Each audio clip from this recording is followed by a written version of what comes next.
Okay, welcome everybody.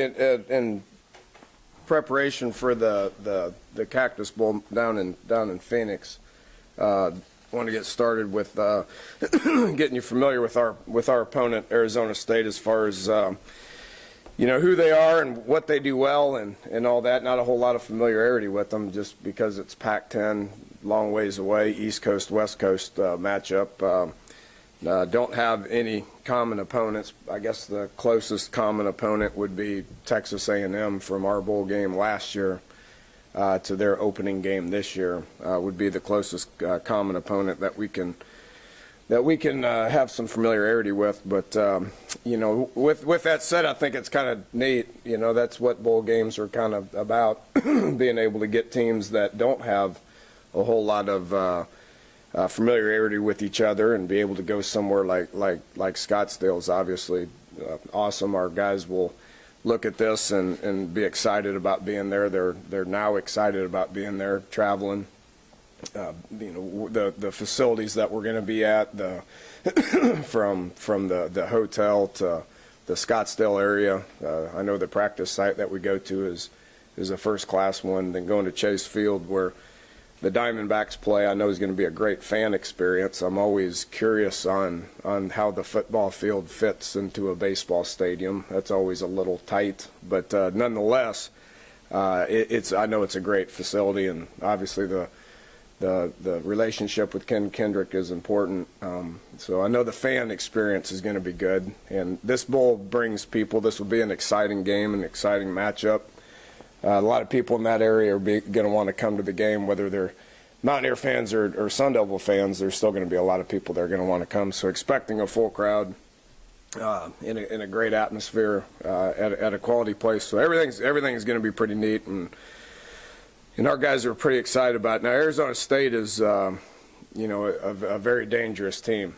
They were preseason picked by a lot of people to be in the college football playoff. So they had a lot of people coming back, quality coaching staff, got a lot of respect for Todd Graham and where he's been. We've crossed paths a bunch. Always puts a good product on the field. All three phases are going to be coached up good.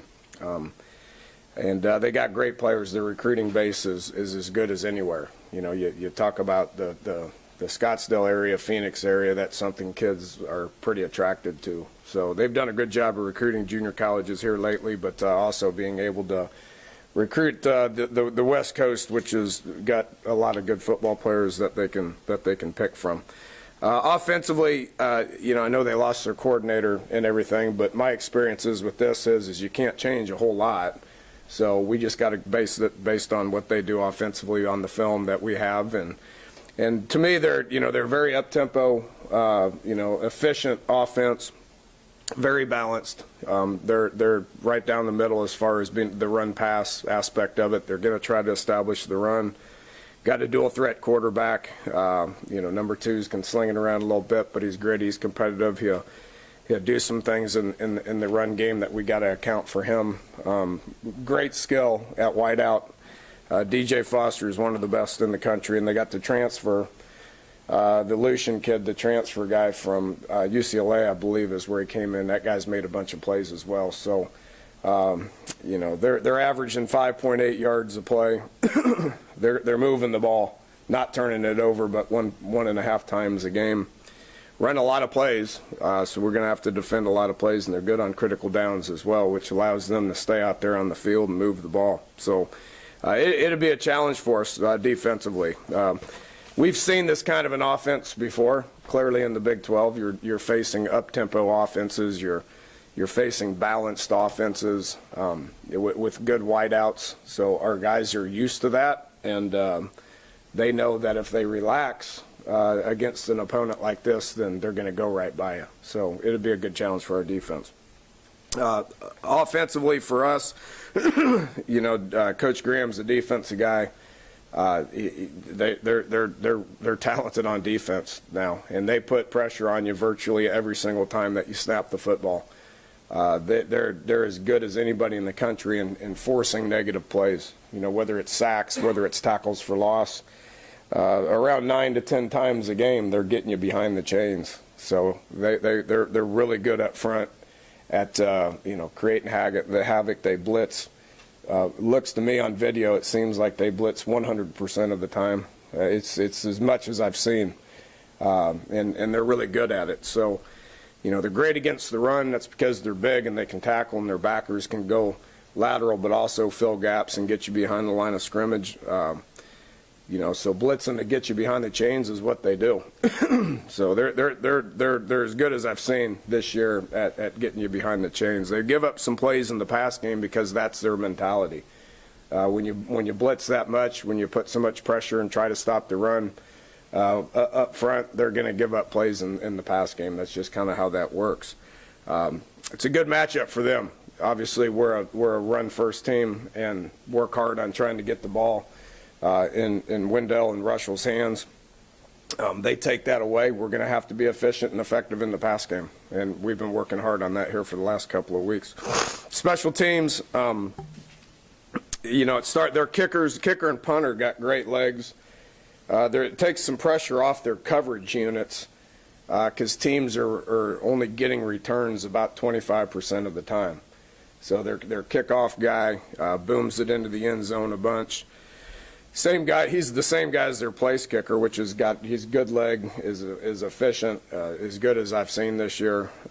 He does a nice job. Their punter booms it now, and their coverage gets down there. So guys, when they do get returns, they've given up a couple of returns, but it's just a matter of trying to get the return. They do a really good job of kicking that thing downfield. The return game, as you would expect with an offense that has skill, I mean, they got guys that can return as well. So they're averaging about 25 yards a kick return and about 10 yards a punt return. So they pressure the punt, as you can imagine, just like they do defensively. They pressure the punt more and effectively than anybody we've seen this year. Got one nicked against Kansas State, so that opened our eyes up a little bit from a up-front perspective where we don't see a lot of block looks from the punt return. That opened our kids' eyes a little bit, so it allowed us to focus on protecting first before we cover. But they do a nice job of scheming things up. Sean Slocum is their special teams coordinator. Got a lot of experience with him, and he's been doing this for a long, long time. So quality opponent, and our guys are going to be excited about the bowl experience and being out there, which is step one. We've had good preparation here the last couple of days. We'll continue that for 2 or 3 days, give them a little break over Christmas, and then fly out on the 29th and have a full game prep once we get out there as well. So we'll be schematically prepared for the game, and I think our guys will be in a good place when it comes to playing the game, and expect an exciting game out in Arizona. So with that, take some questions. Dana, the key Patterson aspect, advantages that he knows your personnel, you know him. What's that do to things? I don't know how much that helps either one of us, to be honest with you. I mean, Keith's a good coach and has good ideas, but if you start talking about coaching familiarity, then you'd have the same conversation in virtually every game that we play. There's just so much crossover in the Big 12. We deal with it every day. So, if he knows me and how I think, then I guess I know him and how he thinks. So he's calling it defensively. I'm calling it offensively. It should be a lot of fun. Dana, how do you treat these practices ahead of the bowl game? And is there a certain number? I've heard 15. It's not really a limit. How many do you try to get in? And how do you try to use them? Do you try to get younger guys? Yeah, we'll get 15. That used to be a rule. It's not a rule. You can wear them out as much as you want to. We had a couple of developmental practices prior to finals. You got to kind of give them some time to study and go to school and all that. So we gave them about 4 days off to do that, which, we could have practiced late at night or however it's set up. Just my experience is just let them be students for a few days and focus on that. Then we had a couple more developmental practices, and then you run out of time and you got to start prepping for the game. So, for what it's worth, we got about 4 good developmental practices in where we didn't talk about Arizona State. We just treated it like a spring practice, and we went offense and defense. Let some of the older guys rest up because they're banged up 12 weeks into it. You get nicked up and tired, and let those guys rest up and heal and get them in the weight room and the training room. And then you gotta start focusing on the game. That's the most important thing. Yes, developmental practices are important, but prepping for the game to me is more important than that. So we started that, practice 5, 6, 7, 8, something like that, and then we'll break, go down there, and then have another full week of game preparation once we get down there. Can you do practice at night? Now, here's the problem with that. We talked about that. You can say, well, you need to practice later in the day, but there's bowl activities, that you got to go to. There's dinners, there's functions, that sort of thing. So if we let them sleep till, 11 or 12, which that sounds late, but it's, it's really not. Or if you let them sleep till, say, 9 or 10, which would be noon clock or whatever here, and you just lay around for 6 hours, or let them go to the pool for 6 hours, or walk around and buy a T-shirt, or go get some lunch or whatever, and then you practice later in the day from, say, 6 to 9 or something, then your day's done. So, we'll be as late as we can. If we're not practicing, these kids are probably going to walk around and stay up till 12 or 1 when curfew is anyway, right? So that's kind of getting their body clock used to being up that late. I think that's overrated, to be honest with you. Academically, have you got stuff back No there? report. What about health-wise, the time off, let the kids? Yeah, let them heal up. We just walked out of our meeting, and I got good news. Nobody up in red. So nobody in green jerseys, nobody in red jerseys. So everybody's in a normal jersey. That means practice hard. So should be in good shape.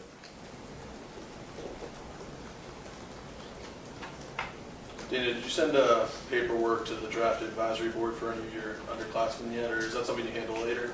Yeah, we started talking about some guys. It's funny. There's the NFL is making a big push for stay in school. They're encouraging kids to stay in school, and there's a lot of advantages for that. But they're getting record number of those papers back. So they're starting to put a limit on how many schools can, every kid wants to know their draft status. Well, I got bad news for a lot of these guys.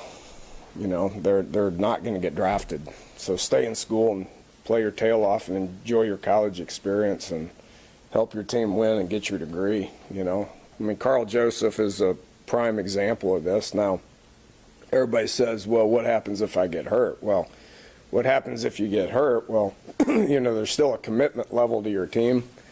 Carl played 5 games or whatever it was and played his tail off and impacted those games that he played in, and the NFL clearly sees that he's a dominating player. His senior year, his knee's going to be 100% healthy by April, which is going to allow guys to be able to practice them as soon as they can be able to practice them. And the kid just got his degree 3 days ago.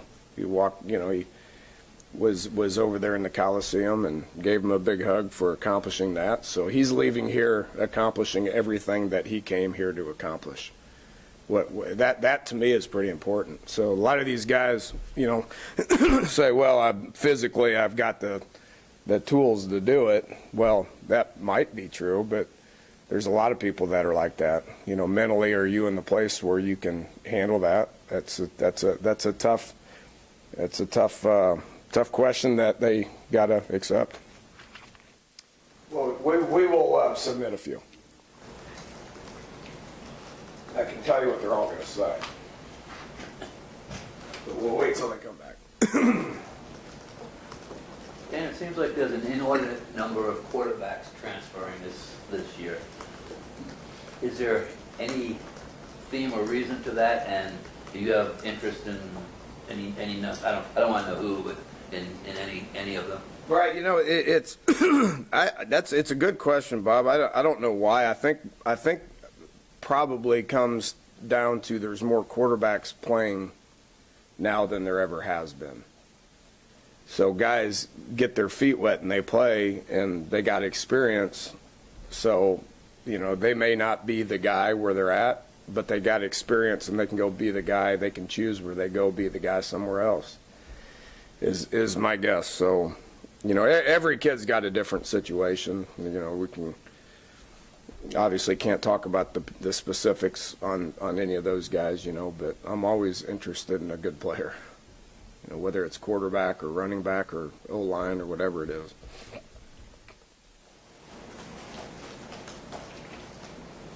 Danny, your team's already played in a baseball stadium type of setting before. Any different sort of dynamic to that? No, you got to kind of walk the field and see how it's where the walls are. But when you're between we'll just go up to the indoor and pretend it's the baseball stadium. So you have some close walls. If you sense yourself getting close to the line, you might want to brace yourself. But if it wasn't fit to play, then they obviously wouldn't do it. So I've been to Chase Field, and it's a great stadium. It's going to be a first-class fan experience. I can assure you that. From a player's point of view, the bowl game is, everybody wants to play in a 100,000 seat stadium and all that stuff, but from a bowl perspective, it's about the 4 or 5 days prior to the game more than anything. That's the bowl experience. And then you get tired of the bowl experience and you can't wait to play the game if you do it right. So, playing a parking lot, if it's on TV and it's the only game being played and it's the last game being played and it's on national TV and everybody from the West Coast to the East Coast is going to be playing, I would imagine that you get pretty fired up to play, regardless of where it's at. I'm always curious about the turf. That's what I'm always curious about. That was a nightmare in New York because of the weather. The new turf and the weather. They've assured us out in Phoenix that they do a good job with their turf, and I think they're going to close it in. So it'll be a sterile environment, which will be good. Danny, you mentioned Carl Joseph. You had a number of players graduate. Just address that and how those kids, some of them graduated early. Yeah, well, yeah, a couple. Skyler, I know, did. I think that was about it. But yeah, there's having 17 of them. That's a pretty healthy number of guys that'll be playing. Some of them won't even be playing their last game, but most of them playing their last game with a degree is something we're proud of. That happens with older guys, obviously. We've been talking a lot about 4th and 5th year seniors. Well, 4th and 5th year seniors, if they maintain eligibility, I don't know how you wouldn't leave here with 2 degrees. As many opportunities as you have to take class. So a lot of those guys are in grad school right now. But yeah, that's something we're definitely proud of to have those guys with their degree.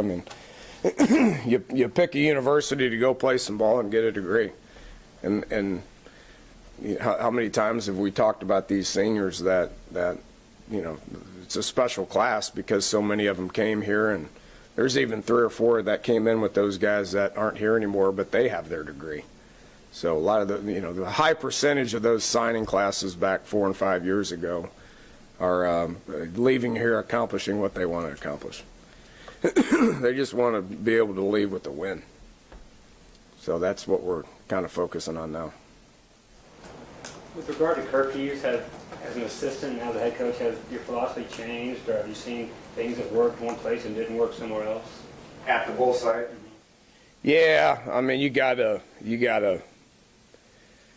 have one, and we will, especially in a place like Scottsdale. In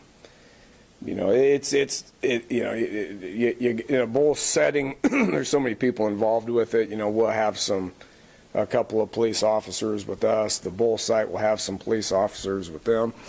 You corral it and you tell them to do it the right way and have fun. You know, give them a couple of days to experience the the places that they allow you to go. So there's going to be some places that you can go. There's going to be some places that you can't go. You got to monitor it and let them have fun. But you know, night one's usually a little later, and then night two is a little earlier, and then night 3 and night 4 they won't leave the grounds. So have fun for a day or two, and then it's time to play. Coach, one of the guys that graduated, a guy we've followed since high school, Shaq Petaway, how are you going to remember what he's contributed after bouncing back from the knee injury a couple years ago, and to what he's been able to do leading up to this last game? Yeah, just resilient. Another kid that just walked across the stage 2 days ago with his degree. You know, it's welcome to life. I mean, you're going to have setbacks in life, and he's a guy that just didn't give up, so he's going to be successful in life. You know, played early, played in the Orange Bowl. You know, Barber's the same kid, played in the Orange Bowl, got hurt, had to sit out for a year, was determined to not give up, handled his job academically, so both of them graduated and came back, have been, you know, very, very, very good players for us as seniors. So, you know, that it's just it's refreshing to see guys like that do what they came here to do. And you know, it's hard. I mean, what we ask them to do is hard, and there's guys that it's too hard for, and they end up just piecing out and going and never coming back. You know, watching those guys hang in there and finish what they wanted to accomplish is rewarding as a coach. Dana, from just an emotional standpoint during the offseason, how important is it to end on a win? I mean, it makes the offseason much easier, I would imagine. Yeah, it's not do or die, but it's important. I mean, it puts a smile on your face. You know, I want it obviously for the kids. I mean, these seniors have is one of their goals, and we can accomplish what our goals, you know, were 5 weeks ago or 6 weeks ago, 7 weeks ago. You know, finish with 8 wins. No West Virginia University Big 12 team has done that. You know, and win a bowl game. So, you know, that'd be something to be proud of. You finish 8-5 and win a good bowl game against a quality opponent.